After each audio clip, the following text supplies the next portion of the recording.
चलिए जी, India and Ukraine. सो प्रधानमंत्री जी निकले हैं फॉरेन ट्रिप पे। पहले पोलैंड गए थे, पोलैंड से ट्रेन पकड़ी एंड रीच्ड एट यूक्रेन।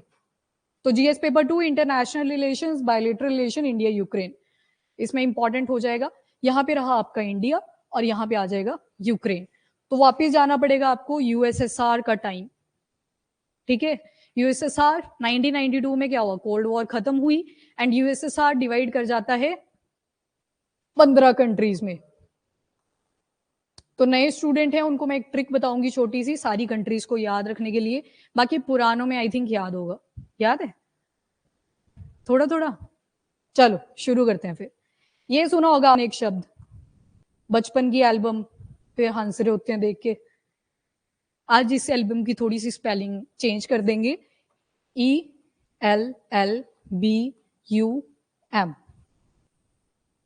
ठीक है। एक ये, और रुको एक मिनट,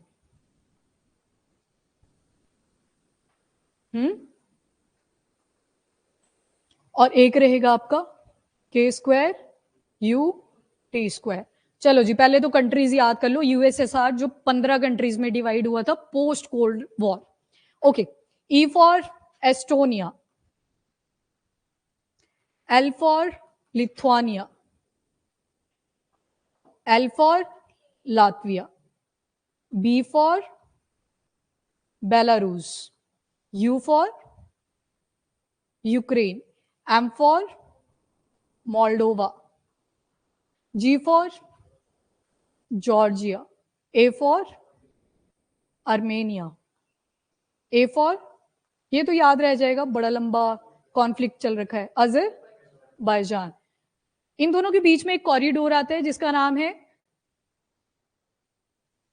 नहीं ये नहीं हो सकता, नगोर्नो, और ये तो कॉन्फ्लिक्टेड आ गया। कॉरिडोर का नाम बताओ फटाफट से। मैं नहीं बता रही, अब पढ़ो ही मत। हाँ जी आ जाओ इधर। के फॉर कजाकिस्तान, किर्गिस्तान। K² का मतलब है दो नाम है जो के से शुरू होते हैं, पढ़ा है ना मैथ्स में। U for Uzbekistan, T for Tajikistan, और T फॉर तुर्कमेनिस्तान। ये तो हो गए 14, और 15th कौन सी होगी? अरे रशिया, रशिया याद रख लेना, एक तो रख ही सकते हैं। डन। ये लो जी, ये ट्रिक रही आपकी जिससे आपको सारी कंट्रीज याद हो जाएंगी। नोटेड, ऑनलाइन आप भी नोट कर लो।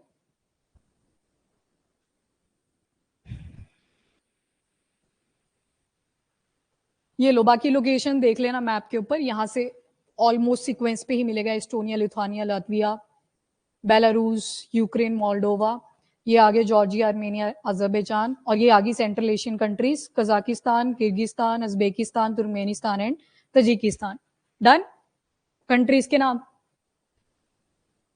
और एक रशिया आ जाएगी 15th वाली, ये मत, मंगोलिया और चाइना ये छोड़ दो, इसमें कंट्रीज अच्छे से दिख रही थी इसलिए ये वाला मैप लिया। Union of Soviet socialist and Republic. Done. Okay, तो अभी एक और न्यूज आर्टिकल आपने सुना होगा, भीष्म क्यूब, सुन लिया?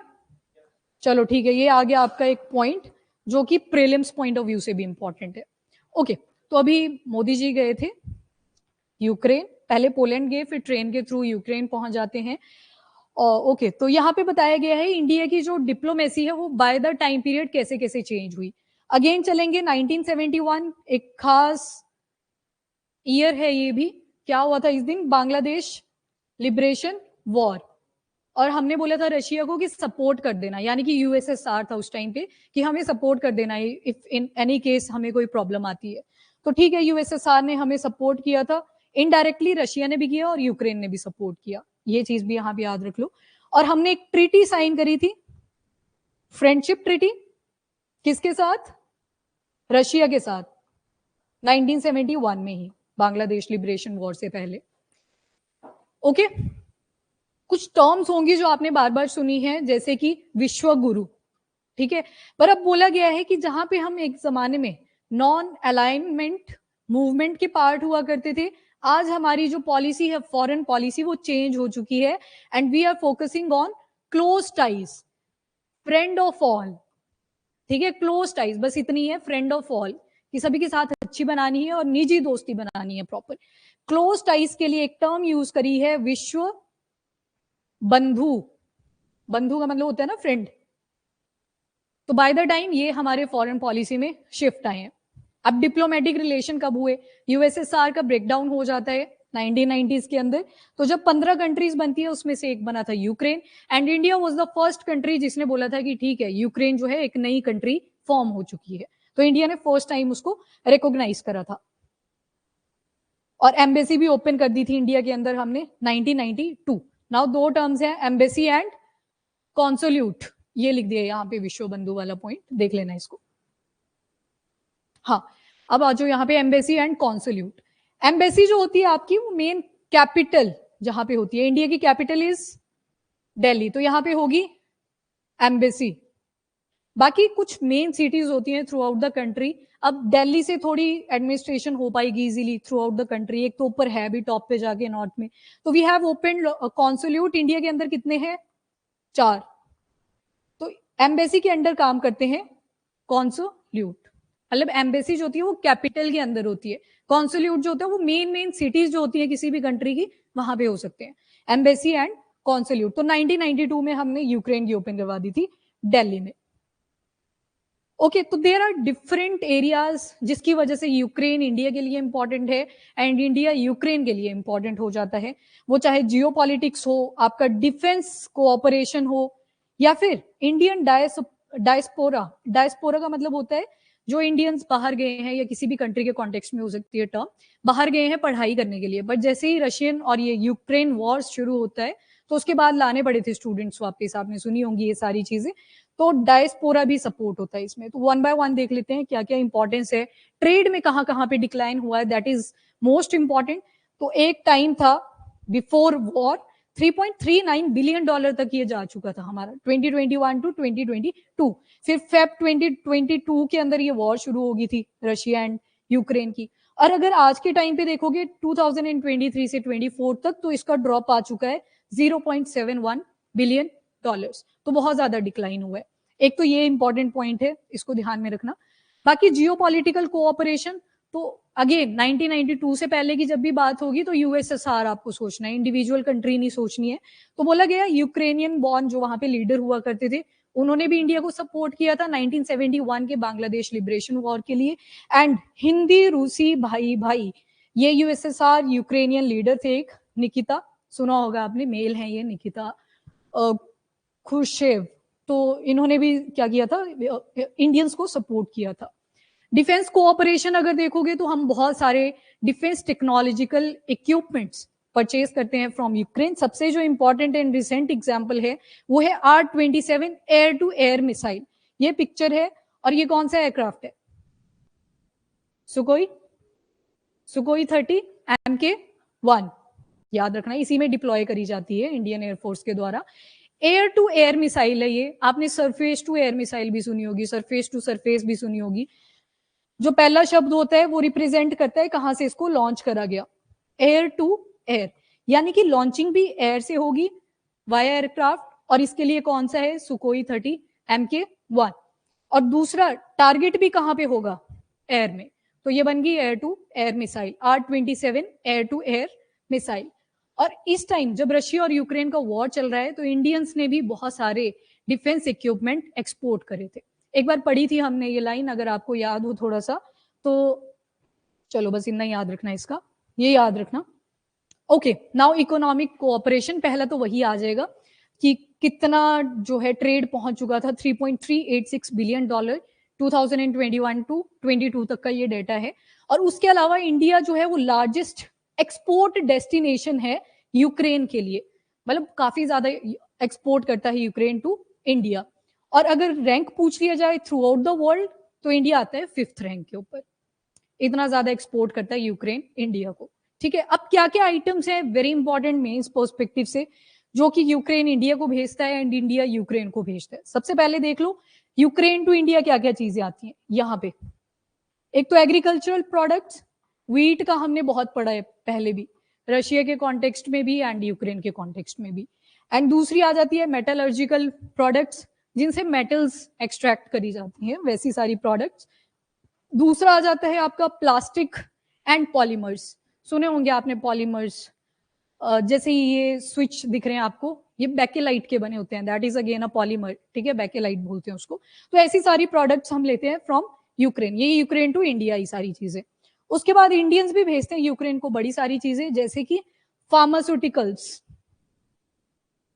इवन इंडिया की एक फार्मास्यूटिकल एसोसिएशन यूक्रेन में भी है, ठीक है। So very important pharmaceuticals. Second आ जाती है बहुत सारी मशीनरी, देन केमिकल्स, और बहुत सारे फूड प्रोडक्ट्स भी हैं, ठीक है। तो ये ओवरऑल से याद रख लेना, यूक्रेन टू इंडिया एग्रीकल्चर आ जाएगा, मेटलर्जिकल प्रोडक्ट्स आ जाएंगे, प्लास्टिक आ गया, पॉलीमर आ गया। एंड इंडिया ने क्या क्या भेजा यूक्रेन को? Pharmaceutical, very important, chemicals, machinery and various food products. उसके बाद ह्यूमैनिटेरियन असिस्टेंस। अभी जो रिसेंट एग्जाम्पल आपको याद रखना है वो दो भीषम है, भारत हेल्थ इनिशिएटिव फॉर सहयोग, हिता एंड मैत्री, क्यूब्स। अभी देखते हैं इसके बारे में डिटेल में। उसके अलावा जब ये यूक्रेन रशियन वॉर चला तो हमने बहुत सारी चीजें भेजी हैं, जैसे मेडिसिन, ब्लैंकेट हो गए, टेंट हो गए, टर्पॉलिन क्या होता है, टर्पाल, and medical equipment around 99.3 ton, ये सारी प्रोडक्ट्स कही हैं। एंड दूसरी चीज फार्मास्यूटिकल कंपनीज का बताया हुआ है यहाँ पे, तो बहुत सारा डोनेशन भी करा इंडियन फार्मास्यूटिकल कंपनीज ने to Ukraine during this war. उसके बाद भीषम के बारे में देख लो थोड़ा सा, 20 kg के हैं ये, इसकी पिक्चर लगी थी स्टार्टिंग में, एक मिनट देख लो इसकी पिक्चर, ये है आपका भीषम क्यूब्स, कुछ इस तरह से दिखेगा, 12 ब्लॉक्स दिखेंगे हर एक इस कंसाइनमेंट के अंदर। अब देख लो उसकी डिस्ट्रीब्यूशन कैसे है, 20 किलो का है एक एक डब्बा, 36 मिनी क्यूब्स हैं इसके अंदर, और 36 मिनी क्यूब्स को जब आप जोड़ लेते हो तो वो बनाता है एक मदर क्यूब, और जब 2 मदर क्यूब आप जोड़ लेते हो उससे बनता है एक भीषम क्यूब। प्रीलिम्स में आ जाते हैं कभी कभी ऐसी चीजें, तो ध्यान में रखना इसको। और इसके साथ एक एप्लीकेशन भी अटैच्ड है जो कि 180 लैंग्वेजेस को डिटेक्ट कर सकती है, ट्रांसलेशन मीनिंग। डन। तो ये इसके बारे में इंपॉर्टेंट चीजें हैं, बाकी आगे चलते हैं। डायस्पोरा कोऑपरेशन, एक इंडिया क्लब भी बनाया गया है यूक्रेन के अंदर, जो जितनी भी सांस्कृतिक रिलेटेड, कल्चरल रिलेटेड चीजें होती हैं या स्पोर्ट्स इवेंट होते हैं which are related to India, वो यूक्रेन में कंडक्ट करी जाती हैं, क्योंकि काफी ज्यादा आबादी इंडिया की यूक्रेन में थी। पर ये बातें चल रही है बिफोर वॉर, उसके बाद तो चीजें बदल गई हैं। और कौन कौन सी कम्युनिटीज वहां पे हुआ करती थी, तो बिजनेस प्रोफेशनल्स मिल जाएंगे आपको, स्टूडेंट्स जो मेडिसिन स्टडी करते थे, एमबीबीएस में जिसका इंडिया में नीट क्लियर नहीं होता था उनके लिए फेवरेट डेस्टिनेशन रशिया, यूक्रेन यही हुआ करते थे। चलो नेक्स्ट, कल्चरल कोऑपरेशन।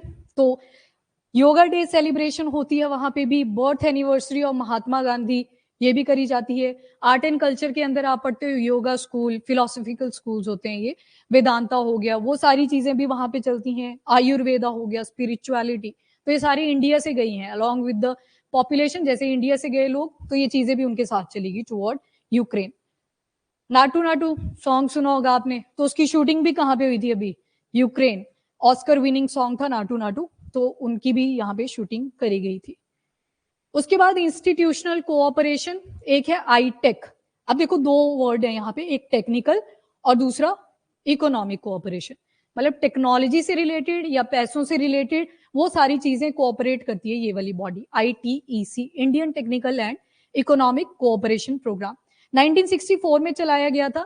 अब यहाँ पे यूक्रेन नहीं है सिर्फ, मल्टीपल कंट्रीज हैं, अराउंड 158 कंट्रीज आपको मिल जाएंगी। 158 कंट्रीज का ये कोलैबोरेशन है, जहां पे कल्चर, टेक्नोलॉजी एंड ये इकोनॉमिक रिलेटेड जो भी चीजें होती हैं उनको शेयर किया जाता है among multiple countries. Asia, Africa, Latin America, central and eastern Europe, several Pacific and Caribbean Nations, ये सारे इन्वॉल्व हैं इसमें।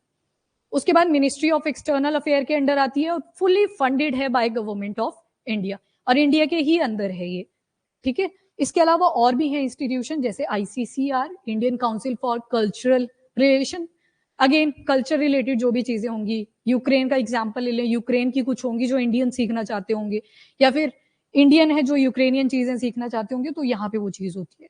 एक केंद्रीय हिंदी संस्थान स्कॉलरशिप प्रोग्राम है। अगर यूक्रेन के स्टूडेंट इंडिया में आके कुछ सीखना चाहते हैं तो उनको एक स्कॉलरशिप ऑफर करी जाती है अंडर केंद्रीय हिंदी संस्थान स्कॉलरशिप प्रोग्राम। ठीक है, हिंदी में जो भी कोर्सेज होते हैं, अगर यूक्रेनियन सीखना चाहते हैं तो यहाँ पे स्कॉलरशिप दी जाती है। डन।